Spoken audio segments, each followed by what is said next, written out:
मोदी जैसा कोई कैंडिडेट है नहीं।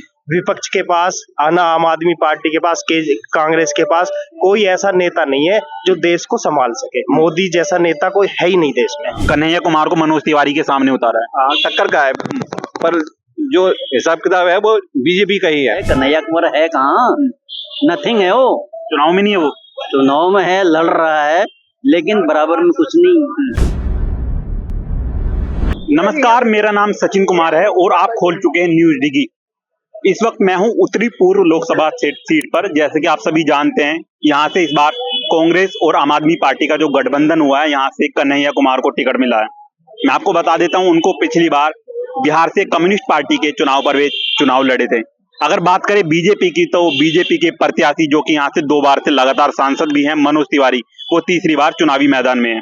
यहाँ पर 25 मई को वोट डाले जाएंगे। क्या यहाँ का माहौल है, आइए लोगों से बात करते हैं। क्या उनके सांसद ने क्षेत्र में काम कर रहे हैं? क्या यहाँ पर पूर्वांचल बनाम पूर्वांचल के आने से टक्कर होने वाली है? आइए चलते हैं, लोगों से ही बात करते हैं। नमस्कार भाई साहब, क्या नाम है आपका? संदीप कुमार। संदीप जी, मैं अभी उत्तरी पूर्व दिल्ली लोकसभा सीट पर हूँ।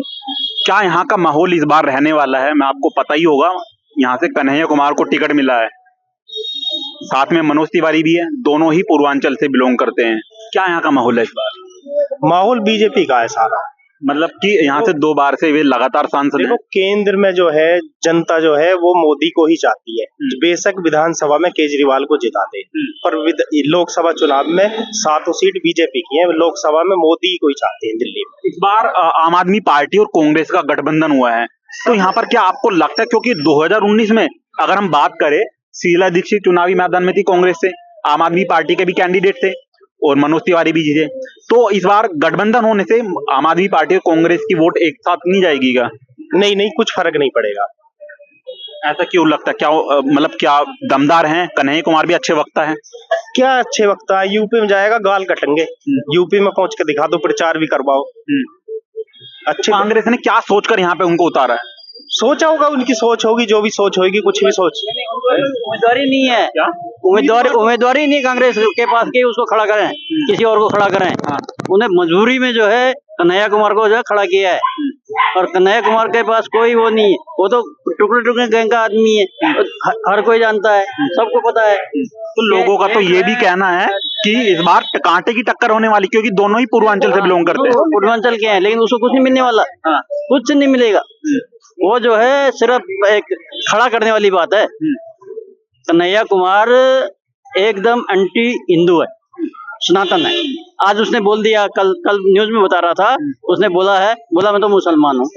और एक हिंदू होने के नाते और सनातन धर्म का वो करने वाले के नाते वो उसने बोला मैं तो मुसलमान हूँ। तो उसे क्या उम्मीद कर सकते हैं? कन्हैया कुमार नहीं जीत रहे? बिल्कुल नहीं जीत रहे, 100% नहीं जीत रहे।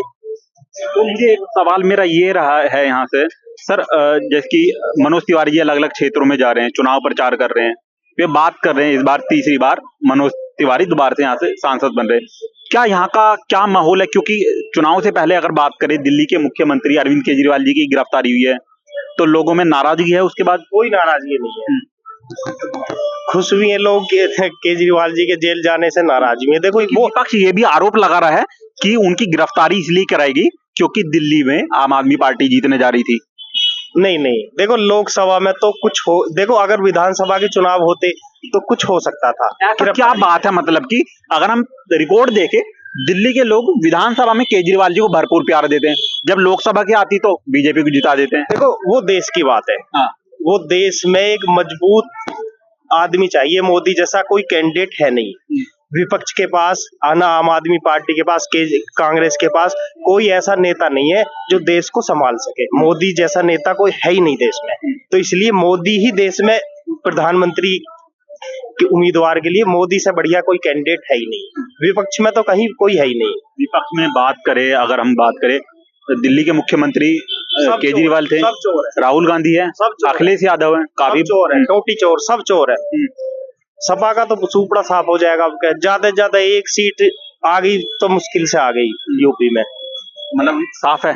यूपी में बिल्कुल साफ है, 75 में से 80 सीट। तो ये मुद्दे क्या है जिनके ऊपर इस बार चुनाव लड़ा जा रहा है? क्योंकि जो किसके मुद्दे? लोकसभा चुनाव की, क्योंकि आम आदमी पार्टी अगर जो क्षेत्रीय पार्टियों की बात करें, वे जारी विकास के मुद्दों को लेकर, रोजगार को लेकर, वहीं बात करें अगर बीजेपी की, तो बीजेपी धारा 370, राम मंदिर, ये सारे मुद्दे लेकर जा रही है। विपक्ष के पास कोई मुद्दा ही नहीं है, कोई मुद्दा है ही नहीं। बेरोजगारी दर बढ़ती जा रही है, वो बोल रहे हैं। बेरोजगारी, जब जनसंख्या इतनी बढ़ेगी तो बेरोजगारी कहाँ घटेगी? जनसंख्या कम बढ़ रही है क्या? एक एक घर में 10-10 बच्चे पैदा हो रहे हैं, तो बेरोजगारी तो बढ़ेगी है। जनसंख्या कहाँ पहुंच रही है? मतलब इस बार तीसरी बार फिर प्रधानमंत्री तीसरी बार नहीं, चौथी बार भी, पांचवी बार भी कहीं कुछ नहीं है विपक्ष का, कुछ भी आगे आने वाले टाइम तो ये आरोप लगा कि विपक्ष को खत्म करने की साजिश है, लोकतंत्र खत्म करने की साजिश है। विपक्ष को खत्म करने की कोई वो नहीं है, लेकिन लोकप्रियता, काम करने का तरीका, आदमी का जो है अपना क्या बोलते हैं उसको, वो करने का जो तरीका है, काम करने का जो तरीका है, वो विपक्ष को समझ नहीं आ रहा है। तो ये आरोप क्यों लगा रहे कि ये संविधान को खत्म करने की साजिश है? प्रधानमंत्री अपनी रैलियों से बोल चुके हैं, प्रधानमंत्री अपनी रैलियों से बोल रहे हैं कि डॉक्टर भीमराव अंबेडकर भी आ जाए ना तो संविधान को नहीं खत्म नहीं कर सकते। तो फिर ये बोलना क्यों पड़ रहा है? ये तो विपक्ष की मजबूरी है। ये विपक्ष की मजबूरी है कि उनको बोलना पड़ रहा है अपना अस्तित्व बचाने के लिए। नहीं तो अभी केजरीवाल अच्छा नेता है, बहुत बड़ा नेता है, जेल के अंदर बंद है। क्यों बंद है? कुछ ना कुछ तो होगा ना कारण। वो तो कह रही बीजेपी करवा रही है, लेकिन अब बीजेपी ये बात कर रही कि ईडी अपना काम कर रही है। बीजेपी कुछ नहीं कर रही है, बिल्कुल 100% ईडी अपना काम कर रही है, लेकिन विपक्ष का नाम है कि वो बीजेपी करा रही है। तो यहाँ का क्या माहौल है, क्या आप देख रहे हैं? आपकी जो माहौल है वो टक्कर का है। यहाँ पे कन्हैया कुमार को मनोज तिवारी के सामने उतारा है। टक्कर का है, पर जो हिसाब किताब है वो बीजेपी का ही है।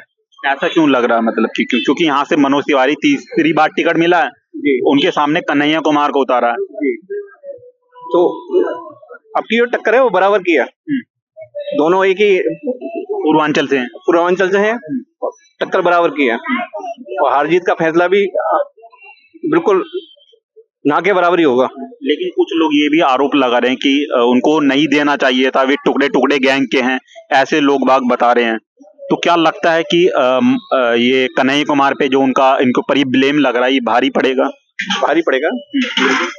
काम का कुछ बने। केजरीवाल तो बड़े बड़े दावे करते हैं ना कि हमने काफी काम किया, हमने पानी फ्री किए, हमने सड़कें अच्छी कर दी। ऐसा कुछ काम हुआ है भाई साहब? दिल्ली की जनता केजरीवाल ने सही बोझो तो निठल्ली कर दी, बेवड़ी कर दी। सही बता रहा हूँ, जो लोग मैं कह रहा हूँ जिन्हें 25-25 गज के मकान मिले हुए थे ना, झुग्गी वाले, जब से ये फ्री बांटने शुरू कर दिए, वे दिहाड़ी करे, 500-700 रुपए की मजदूरी करे, और जब से ये सब फ्री कर दिया ना, पानी बिजली, उनके 25 गज के मकान में पानी फ्री आ रहा है, बिजली फ्री आ रही है, वो कमाने जा ही ना रहे पौवा, और शराब भी फ्री कर दी, एक बोतल के साथ एक बोतल फ्री शराब पी रहे हैं, घर में पड़े रह रहे, और निठल्ले कर दिए और बेवड़े कर दिए। तो मतलब कि जो यहाँ पे इस बार चुनाव है, जो अगर बात करें गठबंधन वर्सेस बीजेपी, यहाँ से अगर बात करें मनोज तिवारी वर्सेस कन्हैया कुमार, तो यहाँ से इस बार माहौल गए। कन्हैया कुमार है कहाँ? नथिंग है वो, चुनाव में नहीं है। वो चुनाव में है, लड़ रहा है, लेकिन बराबर में कुछ नहीं। कन्हैया कुमार का टुकड़े टुकड़े गैंग का आदमी है वो उसे देशद्रोही है। देशद्रोही आदमी को कौन वोट देगा? जो देश विरोधी है, देशद्रोही नारे लगाता है, टुकड़े टुकड़े गैंग, भारत तेरे टुकड़े होंगे, उसे जो वोट देगा वो वास्तव में ही देशद्रोही होगा। जो उस कन्हैया कुमार को वोट देगा वो खुद देशद्रोही होगा। जो देशद्रोही को वोट देगा, जो देश विरोधी नारे लगाएगा, तो वो उसे वोट कौन देगा? और जो वोट देगा वो भी देशद्रोही। तो मैंने यहाँ पर अलग अलग लोगों से बात करी, सबकी अपनी अपनी राय है। मैंने यहाँ पर जाना कि चुनावी माहौल क्या है। मैं आपको बता देता हूँ कि यहाँ से इस बार कन्हैया कुमार को चुनावी मैदान में गठबंधन से उतारा है। अगर बात करें बीजेपी की, तो मनोज तिवारी यहाँ पर तीसरी बार प्रत्याशी हैं। अब देखना ये होगा कि चुनावी माहौल क्या यहाँ का रहने वाला है, क्योंकि 25 मई को चुनाव है। देखना होगा कि यहाँ का माहौल इस बार किस प्रकार रहने वाला है। तो अगर आपको वीडियो पसंद आ रही है तो प्लीज ज्यादा से ज्यादा वीडियो को शेयर करिए और चैनल को सब्सक्राइब करिए, क्योंकि काफी मेहनत लगती है लोगों के बीच पहुंचने में। तो बने रहिए हमारे साथ। कैमरामैन आनंद के साथ मैं सचिन कुमार।